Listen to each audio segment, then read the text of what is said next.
हम बात करने जा रहे हैं रेस्पिरेशन के बारे में। रेस्पिरेशन क्या होता है? जैसा कि हम लोगों ने पढ़ा लास्ट सेक्शन में, जो अलग अलग ऑर्गेनिजम्स होते हैं वो अपना फूड ऑब्टेन करते हैं अलग अलग मेथड से, ठीक है। जो प्रोसेस होता है nutrition, the food obtain during the process of nutrition is used in cells of organism to provide energy required for various biological process. जो फूड ऑब्टेन होता है न्यूट्रिशन प्रोसेस से हमारी सेल्स में जाके बढ़ जाता है और फिर वो अलग अलग जो भी हमें एनर्जी रिक्वायर्ड होती है अलग अलग फंक्शन पे हमारी सेल्स करती हैं अलग अलग बायोलॉजिकल प्रोसेस के लिए। The process by which organism obtain energy, वो प्रोसेस, वो तरीका जिससे कोई भी ऑर्गेनिज्म एनर्जी ऑब्टेन करता है, ऊर्जा ऑब्टेन करता है, ऊर्जा को प्राप्त करता है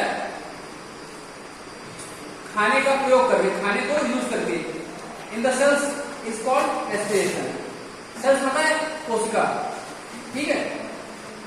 तो लिखो व्हाट इज रेस्पिरेशन, देखो सब लोग रेस्पिरेशन हिंदी इंग्लिश दोनों में बोल रहे हैं, देखो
respiration.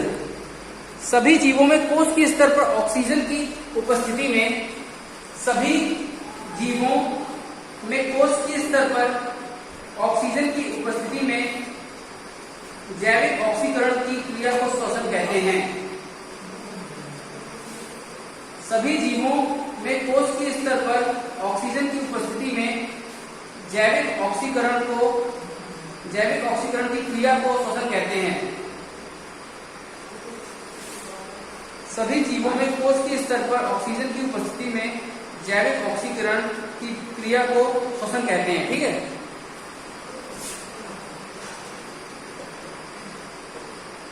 In the process of respiration food reacts with oxygen to release energy. जब ये प्रोसेस चल रहा होता है श्वसन का, इसमें क्या होता है, फूड क्या करता है, जो खाना होता है, भोजन जो होता है, वो ऑक्सीजन से रिएक्ट करता है। ऑक्सीजन से रिएक्ट होने के बाद जहां से भोजन ऑक्सीजन से रिएक्ट करता है तो क्या क्रिएट करता है, एनर्जी, ऊर्जा रिलीज होती है। क्या होती है, ऊर्जा। Carbon dioxide and water also produce during this process. इस प्रोसेस में जब क्या होता है, जब ये रेस्पिरेशन हो रहा होता है, साथ में कुछ बाई प्रोडक्ट्स मिलते हैं, कुछ और भी चीजें मिलती हैं हमको, उन्हें क्या कहते हैं, कार्बन डाइऑक्साइड और वाटर, जल, ठीक है, CO2 और water. The energy release during this process is stored in the form of ATP। जो भी ऊर्जा रिलीज होती है, जो भी ऊर्जा बनती है इस प्रोसेस के दौरान, ठीक है, इस रिएक्शन के दौरान जो भी ऊर्जा बनती है वो सब किसके फॉर्म में स्टोर होती है, कैसे जमा होती है, ATP के फॉर्म में। ATP क्या है, adenosine triphosphate. Adenosine triphosphate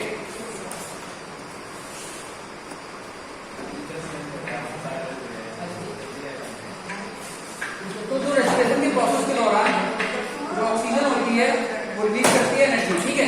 respiration के प्रोसेस में क्या होता है, खाना जो होता है, भोजन जो होता है, वो ऑक्सीजन से रिएक्ट करता है और रिलीज क्या करता है, एनर्जी। इसके साथ साथ इस प्रोसेस में, इस रिएक्शन में कार्बन डाइऑक्साइड और वाटर, ठीक है, CO2 और पानी, ये भी मिलते हैं हमको। The energy release during the process stored in the form of ATP। और जो एनर्जी रिलीज होती है वो किस फॉर्म में स्टोर होती है, किस फॉर्म में मतलब जमा होती है, ATP के फॉर्म में। ATP का फॉर्म क्या है, एडेनोसाइन ट्राइफॉस्फेट। एडेनोसाइन ट्राइफॉस्फेट किससे बनती है, ये ADP से। Adenosine diphosphate.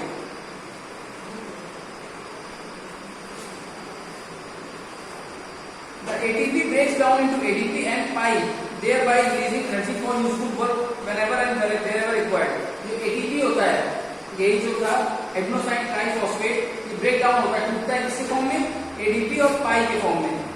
और जब जहां में जरूरत पड़ती है एनर्जी, कुछ भी काम कर रहे होते हैं, उसमें हमारी सहायता करता है। The intake of molecular oxygen and elimination of carbon dioxide produced are also considered part of respiration. जब लोग सांस लेते हैं, ऑक्सीजन जाते हैं, ऑक्सीजन मॉलिक्यूल को अंदर लेते हैं और एलिमिनेट क्या करते हैं? Carbon dioxide. मतलब निकालते क्या है? हम लोग जब सांस लेते हैं, ब्रीदिंग होती है, हम लोग सांस लेते हैं ऑक्सीजन और छोड़ते क्या है? Carbon dioxide. किसका पार्ट है? रेस्पिरेशन का। सांस लेना छोड़ना होता है ना, हम लोग ऑक्सीजन लेते हैं, कार्बन डाइऑक्साइड छोड़ते हैं, ये किसका पार्ट है? रेस्पिरेशन का। The intake of molecular oxygen and elimination of carbon dioxide produced are also considered part of respiration. इसे कहते हैं external respiration. Thus, respiration may be defined as a process which involves, इसलिए respiration को define कर सकते कैसे? Intake of molecular oxygen by breathing, oxygen के molecules को क्या करेंगे? सांस लेंगे। Use of molecular oxygen in cells for oxidation of glucose, उन ऑक्सीजन का क्या काम होता है? हमारी कोशिकाओं में मिलकर भोजन के टुकड़े करने का। प्रोडक्शन ऑफ कार्बन डाइऑक्साइड, जैसे कार्बन डाइऑक्साइड और वाटर और एनर्जी प्रोड्यूस होती है। Storing energy in the form of ATP, फिर क्या होता है? एनर्जी किस फॉर्म में स्टोर होती है? एटीपी के फॉर्म में। और फिर एलिमिनेशन होता है कार्बन डाइऑक्साइड का और पानी का ब्रीदिंग के दौरान। देखो रेस्पिरेशन की वो है क्या नाम है? रिएक्शन C6H12O6, ये क्या है? हमारी कोशिकाओं में ये ग्लूकोज पाया जाता है, ठीक है। इसमें हमने क्या किया? ऑक्सीजन के सांस में ऑक्सीजन आए, तो इससे हमें क्या मिला? ऑक्सीजन मिली। ऑक्सीजन के साथ क्या मिला हमको? CO2। किसने रिएक्ट किया? इसके कार्बन से क्या बना? 6CO2 प्लस 6H2O वाटर मिला और साथ में मिला 38 ATP। ये क्या है? एनर्जी। ये जो ATP क्या है? एनर्जी। यही हम क्या करेंगे? यूज करेंगे जो भी अपने काम करेंगे रोजमर्रा के, ठीक। क्या हुआ? ये ग्लूकोज था हमारी बॉडी पहले से, हमने सांस ली तो इसलिए इतना रिएक्शन किया, तो मिला क्या बदले में? CO2 के 6 मॉलिक्यूल मिले वाटर के, और बाकी क्या मिली? 38 ATP एनर्जी। एनर्जी क्या है? जो हम यूज करेंगे। ये पूरा प्रोसेस क्या है? रेस्पिरेशन का। इसे नोट करो।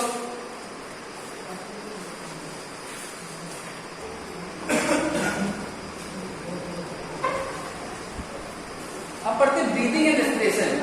ब्रीदिंग क्या है और रेस्पिरेशन क्या है? The mechanism by which organism inhale oxygen from the environment and exhale carbon dioxide to the environment is termed as breathing. सांस लेना क्या है? सिंपल सी बात, सांस लेना क्या है? भाई हम कोई भी सीरियस एनवायरमेंट में मौजूद है एयर, हम लोग सांस लेते हैं, तो सांस में अकेले ऑक्सीजन हमको जरूरत है, पर ऑक्सीजन अकेले जाती नहीं है, वो तो गैसेस, बहुत सारी मिक्सचर ऑफ गैसेस है। सांस लेते तो बहुत सारी गैसेस अंदर जाती है, पर जो गैसेस में नहीं चाहिए वो हम क्या करते हैं? छोड़ देते हैं। छोड़ते हैं ना, एक लेते हैं तो छोड़ते हैं, तो छोड़ते हैं और लेना, सांस लेना और छोड़ना, इसी को कहते हैं breathing. Respiration is much more complex process, पर रेस्पिरेशन जो है वो ब्रीदिंग से बहुत अलग है। It includes breathing as well as oxidation of food. मतलब रेस्पिरेशन में ब्रीदिंग तो होती है। ब्रीदिंग क्या है? सांस लेना, सांस छोड़ना। पर रेस्पिरेशन क्या है? सांस लेना, और वो सांस में जो वो है ऑक्सीजन है, ऑक्सीजन क्या करती है? हमारी कोशिकाओं में घुल जाती है और हमारी कोशिकाओं में मौजूद कार्बोहाइड्रेट यानी कि वो ग्लूकोज के साथ रिएक्शन करती है, उसको टुकड़ों में तोड़ती है, छोटे टुकड़ों में तोड़ती है और एनर्जी रिलीज होती है। तो समझे रेस्पिरेशन क्या है? एक बड़ा प्रोसेस है। ब्रीदिंग क्या है? उसी के अंतर्गत आता है। सांस लेना श्वसन के अंतर्गत आता है। रेस्पिरेशन कितने टाइप के होते हैं? 2 टाइप के होते हैं, एरोबिक रेस्पिरेशन, एक एनारोबिक रेस्पिरेशन। एरोबिक रेस्पिरेशन जो कि अभी मैंने लिखा है, एरोबिक रेस्पिरेशन है जहाँ पे ऑक्सीजन रिक्वायर्ड है, जहाँ पे हम जैसे लोग, जानवर लोग, जो गाय भैंस या इंसान, ये सब जो आते हैं, ये सब करते हैं एरोबिक रेस्पिरेशन, तो ये ऑक्सीजन की रिक्वायरमेंट होती है। दूसरा आता है एनारोबिक रेस्पिरेशन, जो भी मैंने तुमको बताया था, ठीक है, यीस्ट वगैरह में होता है, तो पायरुवेट में कर देता है चीजों को, तो वो क्या होता है? एनारोबिक रेस्पिरेशन, उसमें ऑक्सीजन की रिक्वायरमेंट नहीं होती है, ठीक है। अब आता है mechanism of respiration. The process of respiration start with glucose. ये रेस्पिरेशन का प्रोसेस कहां से स्टार्ट होता है? ग्लूकोज से। The initial stage of respiration called glycolysis which involves the conversion of one molecule of glucose to two molecules of pyruvic acid is common in both aerobic and anaerobic respiration। कह रहे हैं कि सबसे पहला process क्या है? Glycolysis. ये चाहे एरोबिक हो जहां ऑक्सीजन की रिक्वायरमेंट है या एनारोबिक हो जहां ऑक्सीजन की रिक्वायरमेंट नहीं है, दोनों में सबसे पहला प्रोसेस क्या होता है? Glycolysis. Glycolysis take place in cytoplasm of cell. Anaerobic में जब ऑक्सीजन रिक्वायर्ड नहीं होता है तो ग्लाइकोलाइसिस कहां पे होती है? सेल की साइटोप्लाज्म में। In case of aerobic respiration, now if the oxygen is available, मानो ऑक्सीजन अवेलेबल है, तो pyruvic acid molecules form during the process of glycolysis break down into carbon dioxide। तो pyruvic acid molecules हैं जो glycolysis process दौरान बने थे वो टूट के किसमें से डिवाइड हो जाएंगे? कार्बन डाइऑक्साइड और वाटर में। along with the release of large amount of energy, साथ में बहुत सारी अमाउंट ऑफ एनर्जी रिलीज होगी, जिसे कहते हैं कर्ब साइकिल या फिर ट्राइकार्बोक्सिलिक एसिड साइकिल।